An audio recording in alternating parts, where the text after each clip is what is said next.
ஹோமியோபதிக்கும் நீட்டு தேவை, ஹோமியோபதிக்கும் நீட்டு cut off வேணுங்கிறத நான் இப்போ தான் பார்த்தேன். ஓம் சரவணபவ நேயர்களுக்கு வணக்கம். நம்ம சேனலில் தொடர்ந்து நம்ம சித்த மருத்துவம், ஆயுர்வேதம் பற்றி நிறைய விஷயங்கள் பார்த்துக்கிட்டே வரோம். அந்த வகையில் ஹோமியோபதி பற்றியும் தெரிஞ்சுக்கலாம். அதை பற்றி அதிகாரப்பூர்வமான ஒருத்தர் பேசினா நல்லா இருக்கும் அப்படின்னா போரூரில் இருக்க வெங்கடேஸ்வரா ஹோமியோபதி காலேஜுக்கும் வெங்கடேஸ்வரா ஹோமியோபதி ஹாஸ்பிட்டலுக்கும் போகலான்னு ஒரு பிளான் பண்ணி வச்சுருந்தோம். இங்கேயுமே வந்து பேசி எல்லாம் ஷூட்டுக்கு ரெடி பண்ணியாச்சு. நான் அப்போ தான் அவங்களோட நோட்டீஸ் போர்டு வந்து பார்த்தேன். பார்க்குறப்ப ரொம்ப ஷாக்கிங்காக இருந்துச்சு. ஏன்னா ஹோமியோபதிக்கும் நீட்டு தேவை, ஹோமியோபதிக்கும் நீட்டு கட் ஆஃப் வேணுங்கிறத நான் இப்போ தான் பார்த்தேன். ஹோமியோபதி பற்றின விஷயங்களை அடுத்தடுத்து தெரிஞ்சுக்க தான் போகிறோம். ஆனால் இப்போது இந்த டைமில் அதை விட ரொம்ப முக்கியமானது ஹோமியோபதிக்கு நீட்டு தேவையா, அந்த அட்மிஷனை எப்படி பண்ணுறது, அதை பற்றின விஷயங்கள் தான். வாங்க அதை பற்றி தெரிஞ்சுக்கலாம்.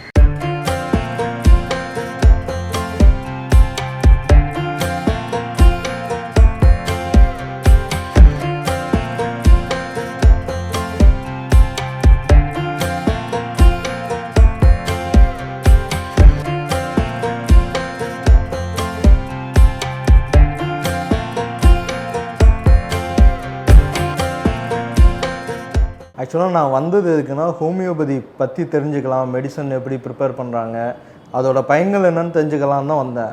ஆனால் நான் வந்தோடனே நோட்டீஸ் போர்டு பார்த்தோன்னே ரொம்ப ஷாக்கிங்காக இருந்துச்சு. ஏன்னா ஹோமியோபதிக்கும் நீட்டு கட் ஆஃப் இருக்குது, அதுக்குன்னு ஒரு க்ரைட்டீரியா இருக்குங்கிறத பார்த்தேன். ஏன்னா ஒரு கொஞ்ச நாளைக்கு முன்னாடி தான் நமக்கு தெரிஞ்ச பசங்க வந்து ஹோமியோபதி தான் ட்ரை பண்ணாங்க. ஆனால் அவங்கள்ட்ட கேட்டால் அதை பற்றின அவேர்னஸே இல்லை. ஒருத்தர் என்ன சொன்னான்னா எக்ஸாம் அட்டன் பண்ணால் போதுங்கிறாங்க, இன்னொருத்தர் என்னடானா நீட்டே தேவையில்லைங்கிறாங்க. ஸோ நீட்டு தேவையா இல்லையா, அதை பற்றி சொல்லுங்கள் சார். லைக் எம்பிபிஎஸ் பிடிஎஸ் மாதிரி ஆயுஷ் ஸ்ட்ரீம் கோர்சஸுக்கு நீட்டுன்றது மேண்டேட்ரி. சரி. ஸோ அந்த அப்படி ஆயுஷ் ஸ்ட்ரீம் கோர்சஸில் ஒன் ஆஃப் தி கோர்ஸ் தான் ஹோமியோபதி. ஸோ அந்த ஹோமியோபதி படிக்கணுன்னாலும் நீட் எலிஜிபிலிட்டி வேணும். அது வருஷம் வருஷம் அந்த நீட் எக்ஸாமை கண்டக்ட் பண்ணுவாங்க. வருஷம் வருஷம் அந்த எலிஜிபிலிட்டின்றது மாறும். இந்த வருஷத்துக்கான நீட்டு 2026க்கான எலிஜிபிலிட்டி கட் ஆஃப் வந்து பார்த்திங்கன்னா ஜென்ரல் கேட்டகரிக்கு 213 மார்க், அதாவது 213 மார்க்ஸுக்கு மேலே எடுத்துருக்கணும்.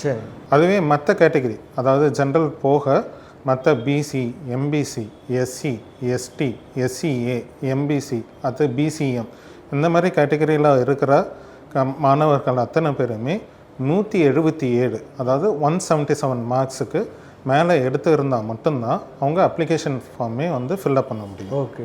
இப்போ அதுக்கப்புறம் என்ன ப்ராசஸ் சார்? இப்போ நீட்டில் பாஸ் ஆகிட்டேன், அதுக்கப்புறம் என்ன பண்ணணும்? இப்போ நான் சொன்ன இந்த எலிஜிபிலிட்டி க்ரைட்டீரியா அவங்க இருக்கிறவங்க அத்தனை பேருமே tnayushselection.org அப்படின்ற வெப்சைட்டை கவர்மெண்ட்டு தான் நடத்துகிறாங்க.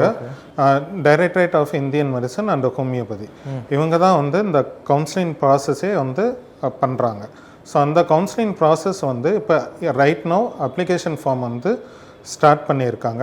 அதுக்கு எண்ட் ப்ராசஸ் வந்து ending date, last date of submission அப்படின்றது பார்த்திங்கன்னா 31 ஜூலை 2026. ஓகே. இந்த டேட்டுக்குள்ளார அவங்க ஃபஸ்ட்டு அப்ளை பண்ணணும். இப்போ இந்த தடவை என்ன பண்ணியிருக்காங்கன்னா ஆன்லைன் கவுன்சிலிங்னா கண்டக்ட் பண்ணுறாங்க. ஸோ ஆன்லைன் கவுன்சிலிங்கிறது என்னன்னா எல்லாமே வந்து நேரில் பார்க்குற மாதிரி, முன்னாடி நேரில் பார்க்குற மாதிரி இருந்தது. போன வருஷத்துல இருந்து ஆன்லைன் கவுன்சிலிங்னா மாற்றிருக்காங்க. ஸோ ஆன்லைன் கவுன்சிலிங்னா அவங்க வந்து ஃபஸ்ட்டு அப்ளை பண்ணணும். அடுத்தது வந்து சாய்ஸ் ஃபில்லிங்கிறது ஒன்று உண்டுங்க. சாய்ஸ் ஃபில்லிங்கில் நம்ம காலேஜை நம்ம செலக்ட் பண்ணுற பட்சத்தில் அவங்களுக்கு நம்ம காலேஜ் வந்து கிடைக்கணும்.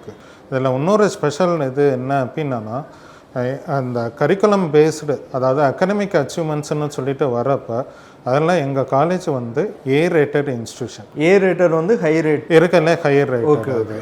ஸோ அது வந்து குவாலிட்டி கவுன்சில் ஆஃப் இந்தியா அவங்க வந்து நேஷ்னல் கமிஷன் ஃபார் ஹோமியோபதியோட கம்பைன் பண்ணி நம்மளோட கரிக்குலம் எந்த அளவுக்கு வந்து நாங்கள் வந்து அகடமிக் எக்ஸலன்ஸ் வந்து நாங்கள் கொடுக்குறோம், மாணவர்கள் எந்த அளவுக்கு வந்து படித்து வெளியில் வர்றாங்க, எவ்வளோ தூரம் பாஸ் ஆகி வராங்க, இது எல்லாத்தையுமே கருத்து கணிப்பு எடுத்துகிட்டு அவங்க வந்து இந்த ரேட்டிங் கொடுக்குறாங்க.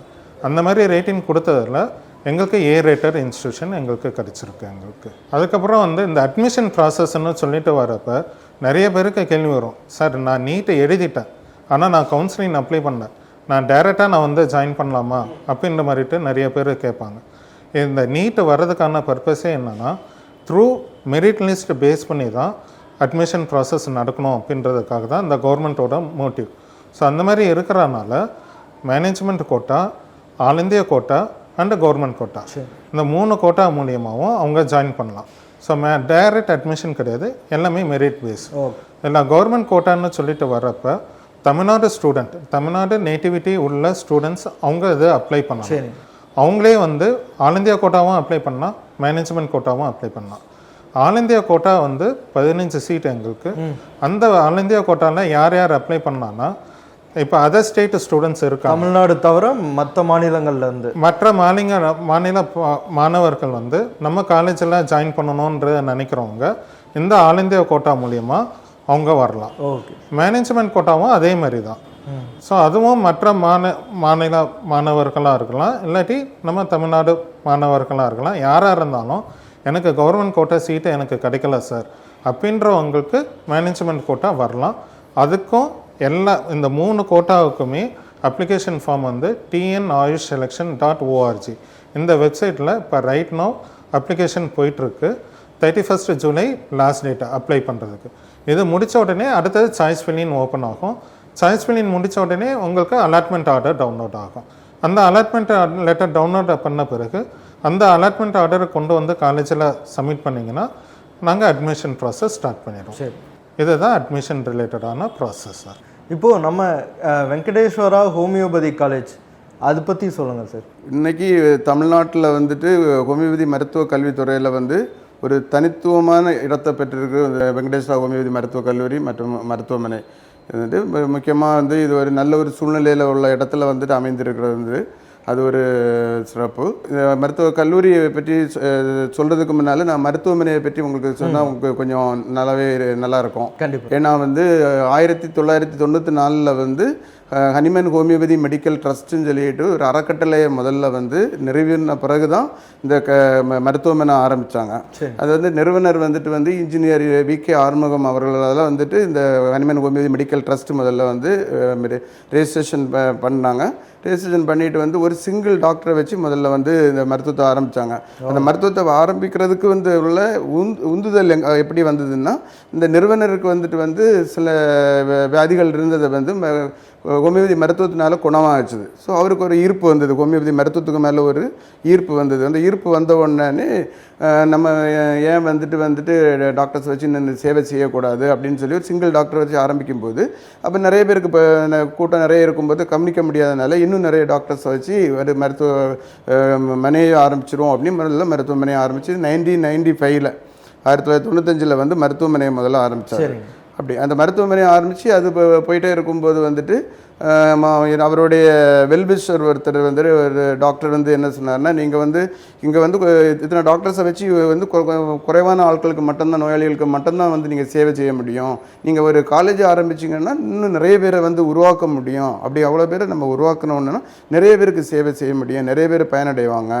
ஏன் நீங்கள் வந்து ஒரு காலேஜ் ஆரம்பிக்கக்கூடாது அப்படின்னு உள்ள ஒரு உந்துதல் அவருக்கு வந்தது. ஒன்றானே வெங்கடேஸ்வரா ஹோமியோபதி மெடிக்கல் காலேஜ் ஆரம்பித்து அது வந்து 2000 முதல் பேட்ச், 2001 முதல் பேட்ச் ஆரம்பிக்கப்பட்டது. அப்போ நம்ம காலேஜ் ஆரம்பித்து 26 வருஷம் 26 வருஷம் கம்ப்ளீட் பண்ணி 26வது வருஷத்தில் இது பண்ணிட்டு இருக்கோம், பயணிச்சுட்டு இருக்கோம். இங்கே காலேஜில் என்ன மாதிரியான ஃபெசிலிட்டிஸ் சார் இருக்குது? கல்லூரியை சொல்கிறதுக்கு முதல்ல வந்து மருத்துவமனையை பற்றி சொல்லியாச்சுன்னா, மருத்துவமனை ரொம்ப அவசியம். அந்த படிப்புன்னு மருத்துவ படிப்புக்கு முக்கியமானதே வந்து நோயாளிகள் தான். அந்த நோயாளிகள் வந்துட்டு நிறையவே வந்துட்டு நமக்கு வந்து ஒரு நாளைக்கு வந்து மினிமம் வந்து 250 300 நோயாளிகள் வந்து டெய்லி வந்துட்டு இருக்காங்க. அந்த மருத்துவக் கல்லூரி பிரைம் லொக்கேஷனில் இருக்கிறதுனால நிறைய பேர் வந்து இங்கே உள்ளவங்க மட்டும் இல்லை, வந்து தமிழ்நாட்டில் இல்லை, அதர் நியர்பை ஸ்டேட்டில் இருந்தெல்லாம் வந்து மருந்து வந்து வர்றாங்க. அது ஒரு பக்கம் அவங்களுக்கு படிப்புக்கான நோயாளிகள் கிடைக்கிறாங்க. அதை தவிர வந்துட்டு படிப்புக்கு வேணும் இல்லை 12 துறைகள் இருக்கிறது. இந்த 12 துறையில் எல்லா சிறப்பு அம்சங்களும் என்னென்ன வேணும், என்ன நார்ம்ஸ் படி என்ன வேணுமோ எல்லா டிபார்ட்மெண்ட்டும் நல்ல வெல்வெஸ்டாக வந்துட்டு எல்லாத்தையுமே வந்து பிள்ளைங்களுக்கு என்னென்ன படிப்புக்கு அவசியங்களும் எல்லாமே இருக்குது. அதாவது ஸ்கேன் வேணும்னா ஸ்கேன் இருக்குது, எக்ஸ்ரே இருக்குது, வந்துட்டு எல்லா துறைகளும் சொல்லும்போது பிசியோதெரப்பி இருக்குது, வந்துட்டு நேச்சுரோபதி இது டிபார்ட்மெண்ட் இருக்குது. இப்படி அவங்களுக்கு அவசியமான எல்லா இதுவுமே மருத்துவமனையிலையும் இருக்குது, கல்லூரிகளில் உள்ள இந்த டிபார்ட்மெண்ட்டுகள்லையும் இருக்குது. அது மட்டும் இல்லாமல் வந்துட்டு இங்கே இருக்க எல்லா டாக்டர்ஸும் வந்து எம்டி ஹோம் அந்த டிகிரி வந்து அதாவது பிஜி டிகிரி முடித்த டாக்டர்ஸ் தான் வந்துட்டு இவங்களுக்கு வந்து பிஹெச்எம்எஸ் யூஜி டிகிரிக்கு வந்து டீச் பண்ணுறாங்க. எல்லா டாக்டர்ஸும் வந்து எல்லா ஆசிரியர்களும் வந்து நல்ல திறமையான ஆசிரியர்கள், நல்ல அது ஒரு இன்னொரு சிறப்பம்சம். அதாவது நீங்கள் சொன்னீங்க ஃபவுண்டர் வந்து அவரோட நோயை குணப்படுத்துறதுக்காக ஹோமியோபதிக்கு வந்தாங்க. அது மேலே இருக்க நம்பிக்கையினால அவரே ஒரு நம்மளை மாதிரி நிறைய பேரை குணப்படுத்தணும்னு நினச்சி ஹாஸ்பிட்டல் ஆரம்பித்தாங்க. அதுக்கப்புறம் பசங்களுக்கும் சொல்லி கொடுக்கலான்னு சொல்லி காலேஜும் ஸ்டார்ட் பண்ணாங்கன்னு சொன்னீங்க. இப்போ படிக்கிற பசங்க 5 வருஷம் படித்து முடித்ததுக்கப்புறம் என்ன மாதிரியான ஆப்பர்ச்சுனிட்டிஸ்லாம் இருக்குது சார்? இது 5.5 வருஷம் படித்து முடித்த பிறகு வந்துட்டு அவங்க வந்து தனியாக வந்து கிளினிக் அவங்களே ரன் பண்ணலாம். அதை தவிர வந்து அவங்க வந்து கவர்மெண்ட் ஜாபில் இல்லைன்னா யூபிஎஸ்சி எக்ஸாமினேஷன் எழுதியாச்சுன்னு சென்ட்ரல் கவர்மெண்ட் ஜாப் வந்து அதுக்கு ஆப்பர்ச்சுனிட்டி இருக்குது. அதை தவிர வந்து ஸ்டேட் கவர்மெண்ட்லேயும் வந்துட்டு நிறைய ஆப்பர்ச்சுனிட்டி இருக்குது. நிறைய கவர்மெண்ட் செக்டரில் வந்துட்டு ஜாயின் பண்ணலாம். இதை தவிர வந்து ஹையர் இதுக்கு மேலே படிக்கிறதுக்கு வந்துட்டு எம்டி ஹோம் அந்த மாதிரி படிக்கலாம். இதை தவிரையும் வந்துட்டு எம்பிஹெச்ன்னு சொல்லுவாங்க வந்துட்டு அந்த மாதிரி இது ஹாஸ்பிட்டல் மேனேஜ்மெண்ட் அப்படின்னு நிறைய பேர் அப்ராடில் எல்லாம் வந்து படிக்கிறாங்க. அப்ராடில் படிக்கிறாங்க, படித்து முடிச்சிருக்காங்க. அப்ராடில் நிறைய பேர் ஒர்க் பண்ணுறாங்க.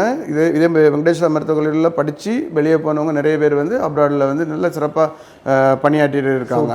இந்த கல்லூரியில் மருத்துவ படிப்பு முடித்து மருத்துவர்களாக வெளியே சென்றவர்கள் நம்ம யூனிசெஃப்னு உள்ள நிறுவனத்தில் வந்துட்டு உயர் பொறுப்பில் இருக்காங்க.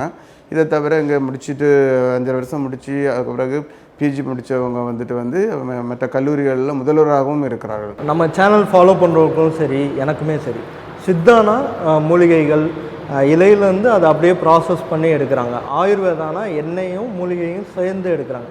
ஹோமியோபதினா என்ன சார்? அது எப்படி மருந்துகள் உருவாகுது? ஸோ ஹோமியோபதி பற்றி சொல்லணும் அப்படின்னா இது வந்து ஒரு 250 வருஷத்துக்கு முன்னாடி கண்டுபிடிக்கப்பட்ட ஒரு மருத்துவம். சரிங்களா?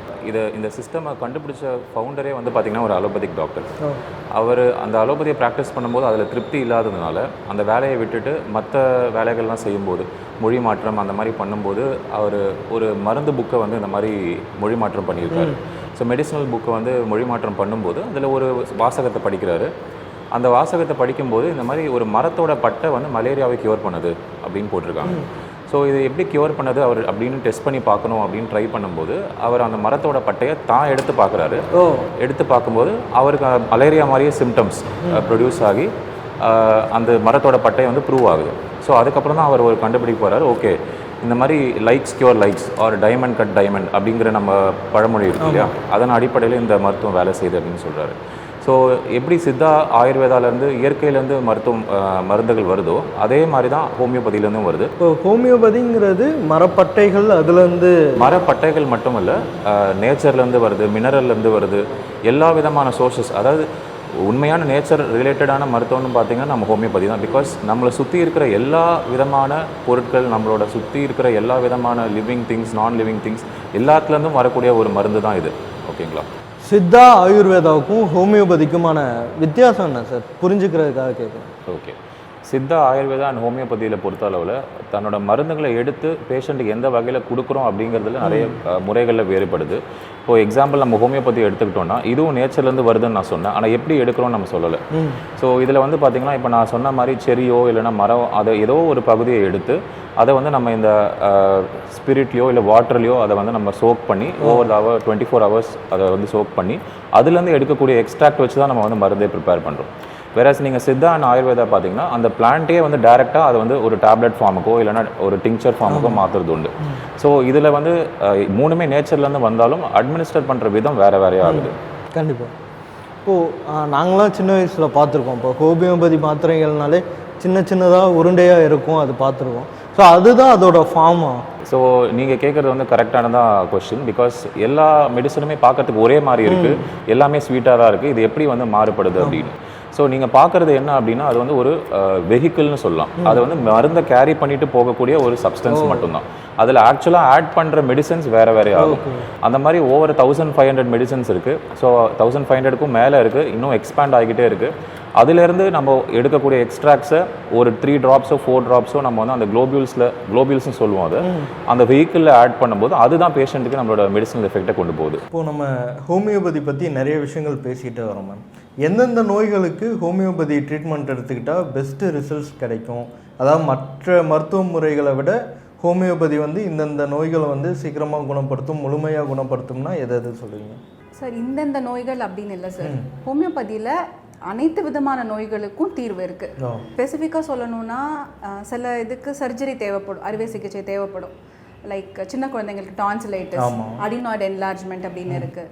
விமனுக்கு வந்து யூட்ரைன் ஃபைப்ராய்ட்ஸ் இருக்குது, நீர்க்கட்டிகள் இருக்குது. இந்த மாதிரி கேசஸ் கூட நல்லா சரி பண்ண முடியும். கிட்னி ஸ்டோன் இருக்குது, டயபெட்டிஸ் இருக்குது, எல்லாத்துக்குமே தீர்வு இருக்குது. நாங்கள் வந்து ஒரு டிசீஸுக்கு மருந்து அப்படின்னு இல்லை. ஸோ இந்த பேஷண்ட்டுக்கு தான் மருந்து அப்படின்னு. ஸோ அதனால பேஷண்ட்டுக்கு மருந்துனா அதை எப்படி மேம் டயக்னோஸ் பண்ணுறீங்க? ஸோ டயக்னோசிஸ் அப்படிங்கிறது வந்து நோய் என்ன அப்படின்னு கண்டுபிடிக்கிறது டயக்னோசிஸ். இப்போ ஒரு பேஷண்ட்டை வந்து அவர் மனசளவில் என்ன பிரச்சனைகள், உடல் அளவில் என்ன பிரச்சனைகள், இப்போது எல்லாரோட தலைவலியும் ஒரே மாதிரி இருக்காது.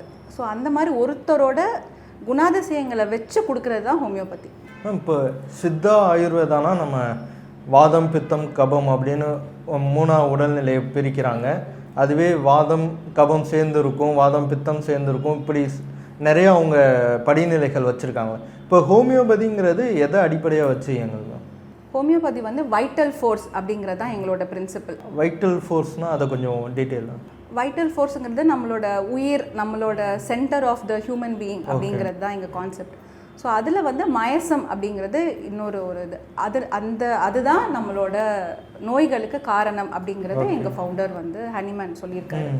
ஸோ அதை வச்சு தான் நாங்கள் இந்த நோய் எந்த நிலையில் இருக்குது, எந்த ஸ்டேஜில் இருக்குது அப்படிங்கிறத வச்சும் பேஷண்ட்டோட ரியாக்ஷனை வச்சும் மெடிசின்ஸ் கொடுக்குறோம். ஓகே. ஆஸ்துமாக்காக வராங்கன்னு வச்சுக்கலாமே, அவங்களுக்கு இப்போ தான் ஒரு கிரேட் 1 இல்லைன்னா லெவல் 1 இருக்குன்னா அவங்க எவ்வளோ நாள் இந்த ட்ரீட்மெண்ட்டை எடுத்துக்கிட்டால் சரியாகும்? அப்படி நாள் கணக்கெல்லாம் இல்லை சார். ஒவ்வொருத்தரும் வேறு வேறு மாதிரி ரெஸ்பாண்ட் பண்ணுவாங்க. ஸோ அதை வச்சு தான் சார்.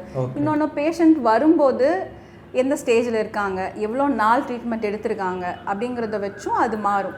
ஸ்ட்ரைட்டாக எடுத்தோன்னே ஹோமியோபதிக்கு அவங்க ட்ரீட்மெண்ட்டுக்காக வராங்கன்னா அப்போ அதோட ரிசல்ட்ஸ் வந்து இன்னும் ஃபாஸ்ட்டாக இருக்கும், இன்னும் பெட்டராக இருக்கும். ஏன்னா மற்ற மெடிசின்ஸ்லாம் எடுத்து சம்டைம்ஸ் டிசீசஸ் சப்ரெஷன் ஆக வாய்ப்பு இருக்குது, உள்நோக்கி போயிடும். ஆமாம். அந்த மாதிரி இல்லாமல் ஃபஸ்ட்டே வரும்போது ரிசல்ட்ஸ் இன்னும் ஃபாஸ்டராக இருக்கும். அப்போ ஹோமியோபதி வந்து நோய்களை வந்து சப்ரஸ் பண்ணாமல் அதை வெளியே எடுக்கிறது தான் ஹோமியோபதி. இப்போது நீங்கள் பார்த்த ஏதாவது ஒரு பேஷண்ட் பற்றியோ ரொம்ப கிரிட்டிக்கலாக இருந்திருப்பாங்க, அவங்க எப்படி மீண்டு வந்தாங்க, அந்த ஸ்டோரி ஏதாவது சொல்லுங்கள். ஒரு பேஷண்ட் வந்து லிவர் சிரோசிஸில் வந்திருந்தார். ஸோ அலோபதி ஹாஸ்பிட்டலில் வந்து இதுக்கு மேலே உங்களை காப்பாற்ற முடியாது அப்படின்னு சொல்லிட்டாங்க. லிவர் சிரோசிஸ்னா அவருக்கு வந்து குடிப்பழக்கம் இருக்கும். ஸோ அதனால லிவர் கெட்டு போனது அப்படிங்கிறதா அந்த கண்டிஷன். ஸோ இதுமே மருந்து கிடையாது, வீட்டுக்கு டிஸ்சார்ஜ் ஆகி போயிடுங்க அப்படின்னு சொல்லி வந்திருந்தவர். அவங்க ஒய்ஃப் வந்து என்னோட பேஷண்ட். ஸோ அதனால அவங்க ஒரு நம்பிக்கையோடு கூட்டிகிட்டு வந்தாங்க. ஸோ அவரை ட்ரிங்கிங் ஹேபிட்ஸை ஃபஸ்ட்டு ஸ்டாப் பண்ண சொல்லிவிட்டு, இதில் இப்போ சொன்ன மாதிரி ஃபுல்லாக அவரோட மென்டல் அனாலிசிஸ், ஃபிசிக்கல் அனாலிசிஸ்லாம் பண்ணி மெடிசின்ஸ் கொடுத்து 2 வருஷம் வரைக்கும் ரொம்பவே நல்லா இருந்தார். நல்ல டிஃப்ரென்ஸ் எல்லாம் இருந்தது. ஆனால் அவர் கொஞ்சம் என்ன பண்ணிட்டாரு, தைரியத்தில் திரும்ப வந்து குடிக்க ஆரம்பிச்சிட்டாரு. அதனால திரும்ப சிம்டம்ஸ் வந்தது. அப்படி இல்லை அப்படின்னா கண்டிப்பாக அவர் இன்னும் ரொம்ப வருஷத்துக்கு நல்லா அவர் கொண்டு போயிருந்திருக்கலாம். சித்தா இதிலலாம் பார்த்தோன்னா நாடி பிடிச்சி பார்ப்பாங்க, நம்ம உடம்புல இருக்க மாற்றங்கள், தோலாக இருக்கட்டும் கண்ணாக இருக்கட்டும் அதெல்லாம் அனலைஸ் பண்ணி சொல்லுவாங்க. இல்லை எலும்பு முறிவு அந்த மாதிரினா ஸ்கேன் ரிப்போர்ட்டு இதெல்லாம் வச்சு பண்ணுவாங்க. இப்போ ஹோமியோபதியில் எந்த மாதிரி? ஹோமியோபதியிலையும் அதே தான் sir. Okay. So investigation, examination இதெல்லாம் எல்லா மருத்துவ முறைகளுக்கும் ரொம்ப காமன் தான். ஸோ நாங்களும் எங்கள் ஹாஸ்பிட்டல்லையே வந்து ஸ்கேன் இருக்குது, ஓகே, எக்ஸ்ரே இருக்குது, லேப் இருக்குது. ஸோ இன்வெஸ்டிகேஷன்ஸ் பண்ணி இதுதான் டயக்னோசிஸ் அப்படிங்கிறத ஃபஸ்ட்டு புரிஞ்சுக்குவோம். சரி. அதுக்கப்புறம் ஹோமியோபதிக் ட்ரீட்மெண்ட் மட்டும்தான் மாறுமே ஒழிய நீங்கள் சொன்ன அது எல்லாம் அனைத்து மருத்துவ முறைகளுக்கும் பொது தான். இவ்வளோ நேரம் ஹோமியோபதி காலேஜில் எப்படி அட்மிஷன் போடுறது, நீட் கட் ஆஃப் என்ன, இப்படி நிறைய விஷயங்களை இந்த வீடியோ மூலயமா நீங்கள் தெரிஞ்சிட்டு இருந்திருப்பீங்க. இல்லை எனக்கு இது ஒரு இன்ட்ரோடக்ஷன் மாதிரி தான் இருக்குது, எனக்கு இன்னும் டெப்த்தாக டீட்டெயில்டாக தெரிஞ்சுக்கணும் அப்படின்னா டிஸ்கிரிப்ஷனில் ஒரு நம்பர் இருக்கும், அது கால் பண்ணுங்கள். அதை கால் பண்ணி என்ன டவுட்ஸ்னாலும் நீங்கள் அதில் கேட்கலாம். நன்றி.